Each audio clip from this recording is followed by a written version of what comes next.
পুরুলিয়াতে এসে প্রতিদিনই মোটামুটি মর্নিং ওয়াকে যাচ্ছি। তো তোমাদের সকালের ভিউটা এখানে দেখাচ্ছি, ভীষণই সুন্দর, একদম ফ্রেশ এয়ার, যেটাকে বলে আমাদের ওখানে যেমন পলিউশন, এখানে কিন্তু একদম নেই। যাই হোক, সব কিছু মিলিয়ে মিশিয়ে পরিবেশটা খুব সুন্দর সকালবেলা।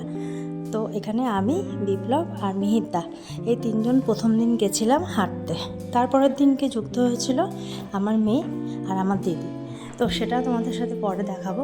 আর এইখানে কুকুরটা আমাদের কিন্তু সঙ্গে হয়েছিল, আমরা যতটা গেছিলাম ও ঠিক ততটাই গেছিলো। এখানে এই যে একটা নদী দেখালাম, সেটা কি নদী ঠিক বলতে পারবো না।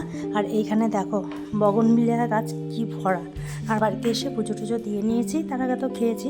আর রাত্রেবেলা বেরাচ্ছি আমরা এখানে আইসক্রিম আরও চপ এটা সেটা নানান ধরনের জিনিস খেতে। আর খুব মজা করছি, ভালোই লাগছে ছুটির দিনগুলো এভাবে কাটাতে, বেশ সুন্দর লাগলো। তো আজকের মতন এইটুকু, তোমরা সকলে খুব ভালো থেকো, বাই।